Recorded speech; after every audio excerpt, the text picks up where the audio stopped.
First thing we will want to do is hit A to select all, X and delete to delete all. Then press Shift A and add a circle. From the circle we can build out our shape. So the first thing, going to want to go to edit mode. You can also use tab to do that, and then go up here to edge selection and press E and Z to extrude it. Something like this is fine. Now we can go here to view from the side and select, hold Alt and select this ring down here and scale it down like this. Now I can see I want this top part down even further, so I'll again Alt select this and press G and Z to move it down. This looks like a good bowl shape for me. I will press Ctrl and R and left click on one of these edges to add a loop cut, and then place it somewhere like here, and then press S to scale it. That looks good to me. And then we can just hold Alt and select this ring and press F. Okay. And now we want to add thickness and we want to make it smooth. So to add thickness, you can type in solidify. Make sure it's offset doesn't matter, but here the thickness, make sure it doesn't go into the minus like this, but in the positive. And then somewhere over the rainbow, 0.04, something like that. And then we can go again to add modifier and search for subdivision surface. And now set this to free in the level viewport and free in the render. First thing we want to do is shade smooth, and then we want to press Ctrl R again here on this edge and left click and slide it up like this to make the edge more rounded and not this sharp. If you want to correct it afterwards, you can, with this edge selected, press G and G to move it something like this. And then I will select this face and press I to insert like this, and then I will press G and Z to move it up a little bit.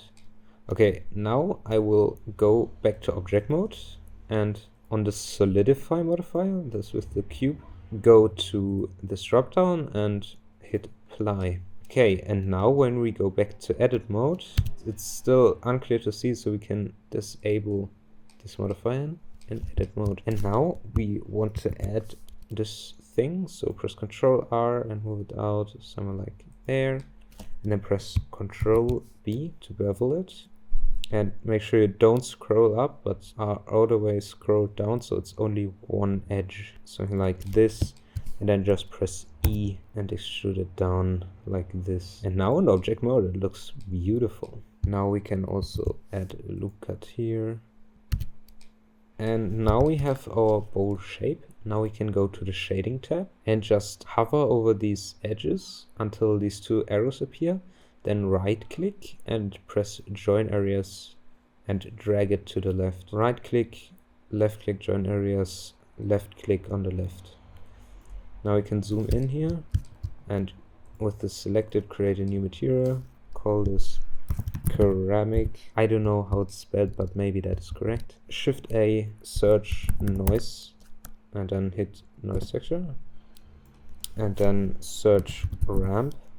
Yeah, just drag the factor out like that, and search ramp, and then plug the color into the base color, and move this like here, and scale. The effect I'm wanting to get here is just little dots, very few little dots, because that is what I've seen on real ceramic. Something like this, and then I will change this to 40 and change this W value to add a nice seed. Okay, this looks good. Okay, and then I will change the black color to light brown like this. Ceramic color, even a bit lighter. I will change the white. Okay, now the only thing we have to do is press Shift A under mesh, add a plane, then move under here and press G, Z and hold Shift to position it just where you can't see thing anymore, like this. And now we can press S to scale it and then type in 20, and then we can, with the selected, go to edit mode with edge selection, select these two edges, press E and Z, select them again and press Ctrl B to bevel them like this. Then shade smooth, press Shift A, camera, now press N, go to view and enable camera to view. Press 0 on your number pad, or press this camera icon if you don't have that, and scroll out. Now position your camera like you want. I will position it like this for the thumbnail. Now we can go to rendered view right there and add a lamp area. Move it up, disable this, and just middle mouse button drag. Press G and X to move it, R and Y to rotate it on that axis. It's not strong enough right now, so with the lamp selected you have this little light bulb, and you can click on that and adjust the power to 100. Press Shift D, lock it to the X axis, and then press Alt R to clear the rotation, and then R, Y, 90, and press minus because we want to rotate it in the other direction, and enter. Now press G, Z, go it down like this, and press S to scale it down. Go back into camera view, and now we can adjust the color of the second light. And what we can do now is go to cycles. Okay, and I will just position my camera again. Now we can go here to this little camera icon and choose 128 samples, set this to 0.05. Now we can just press render.